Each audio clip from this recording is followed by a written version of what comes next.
Pozdravljeni. Za nami je tudi velika nagrada Madžarske, zadnja dirka pred letošnjim poletnim premorom.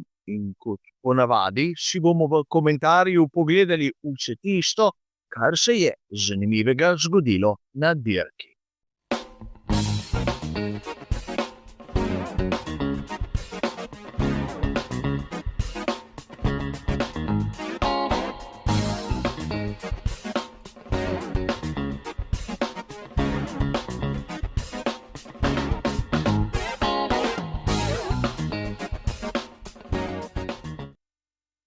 Tudi današnji komentar dirke za veliko nagrado Madžarske bo kot običajno razdeljen na dva dela. Najprej si bomo ogledali vse tiste zanimive iztočnice, ki nam jih je dala sama dirka. Nato v nadaljevanju bomo porabili nekaj minut za analizo samih napovedi strategij in nato rezultate bomo primerjali z onim, kar so ekipe v resnici pokazale na progi. A začnimo samo dirko, ker se bomo najprej ustavili pri enem enostavnem dejstvu.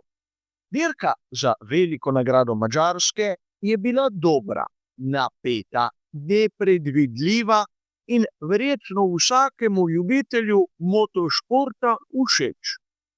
In treba je poudariti nekaj, da ni deževalo in da nismo imeli kakšnih večjih nesreč. Če smo do konca iskreni, edini, ki je odstopil, je bil Oliver Bearman.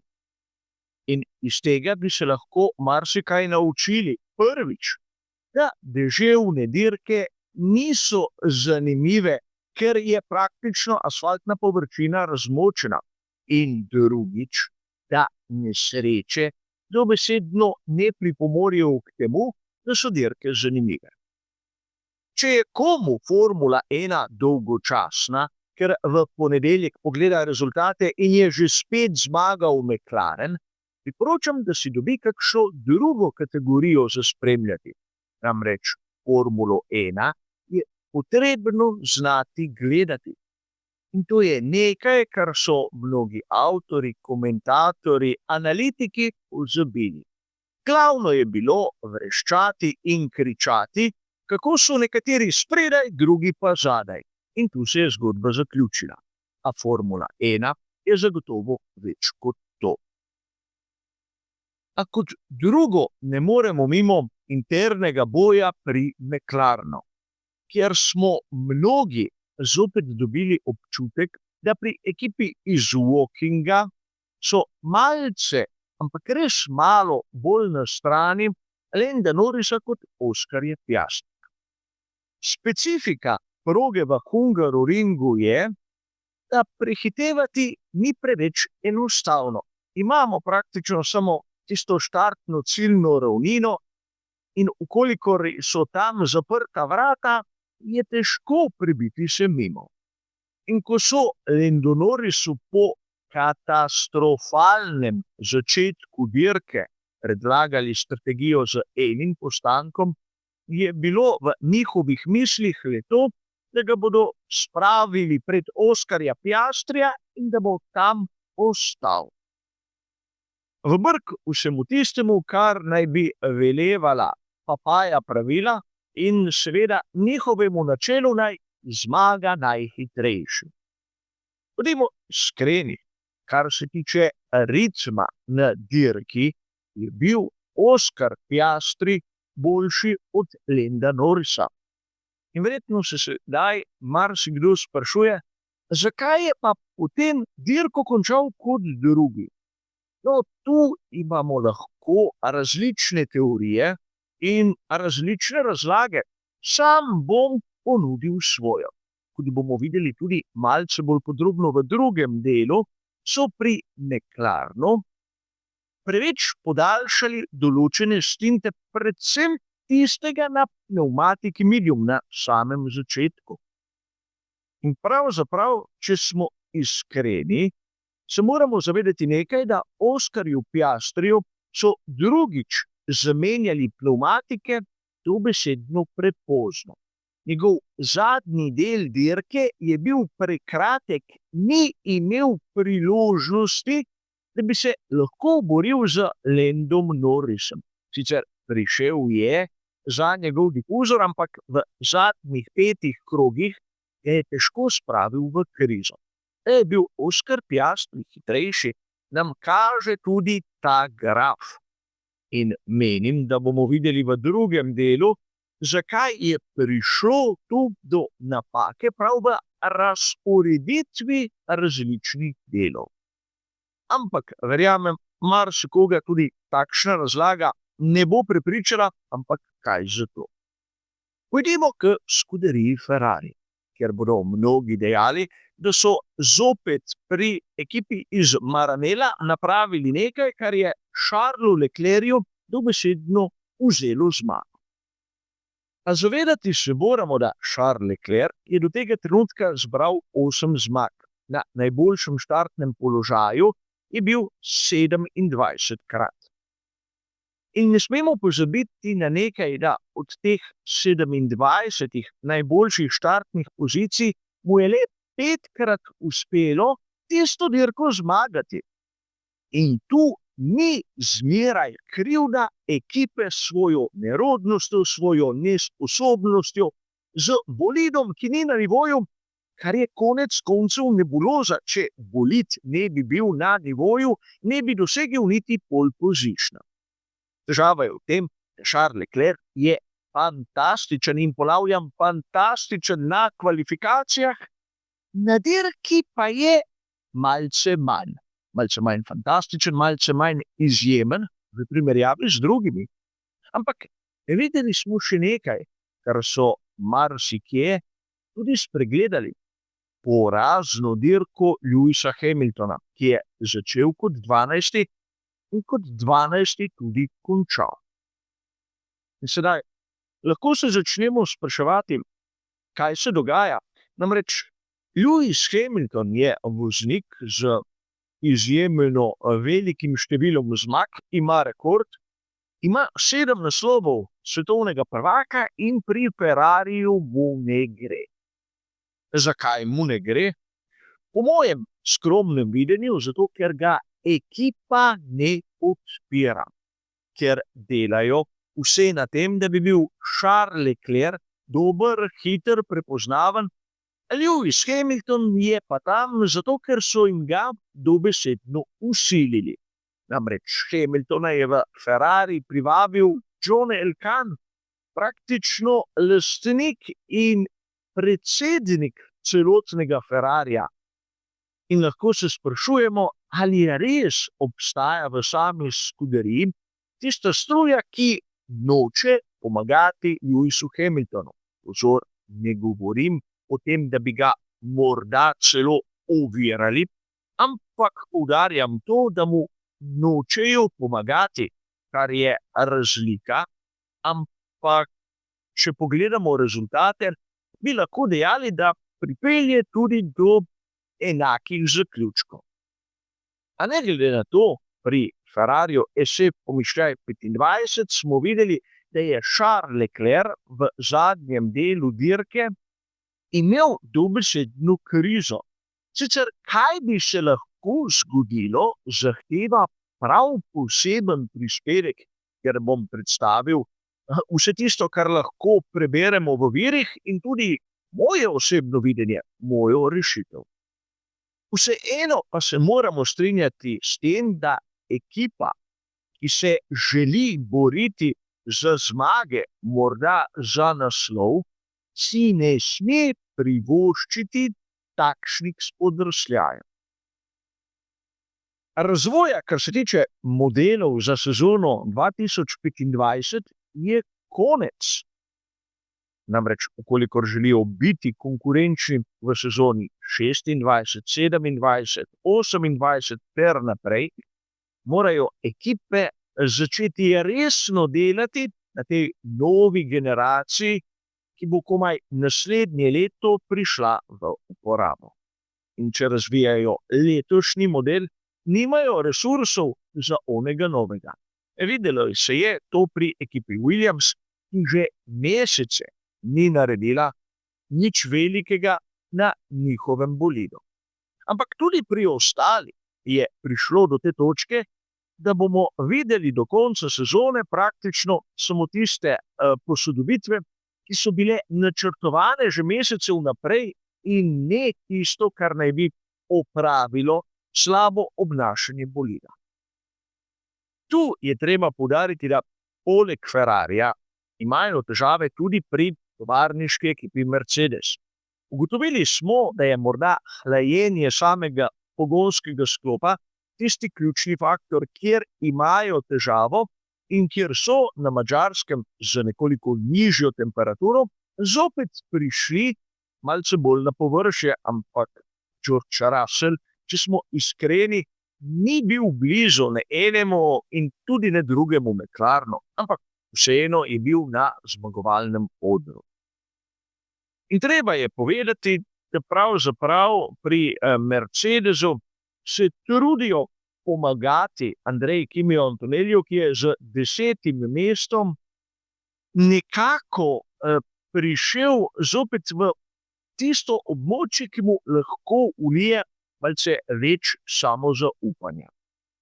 Težave imajo zagotovo pri Red Bullu, kjer zadev ne znajo več spraviti iz tistih ekstremnih nastavitev v neke normalne okvirje, kjer bi lahko celo Max Verstappen začel dosegati ne vrhunske rezultate, ampak spodobne. O Yukiju Tsunodi ne bomo govorili, kajti Yuki zagotovo ni na nivoju Maxa Verstappena, ampak ne smemo pozabiti, da Liam Lawson z bolidom Racing Bulls je bil tokrat pred Maxom Verstappenom. Kar nam da sliko situacije, ki je izjemno kritična, namreč Racing Bulls ima enak pogonski sklop kot Red Bull, enak menjalnik in enako zadnjo premo. In to nam pove, kot običajno, ogromno. Vidimo tudi, da ekipa Racing Bulls uporablja lanski material Red Bulla na prednjem delu, kar nam zopet kaže na to, da mogoče manj sofisticiran, bolj enostaven bolid na koncu dneva pripelje domov podoben, če ne boljši rezultat kot tisti, ki naj bi bil izjemen, seveda s šampionom za volanom, da ne bo pomote. Max Verstappen je tokrat na veliki nagradi Madžarske potrdil, da tudi naslednje leto ostaja v Red Bullu. Kar je seveda logično, kar je bilo pričakovano, razen v glavah tistih avtorjev, ki so ga zagotovo v navednicah usedli, naprimer v Mercedesa.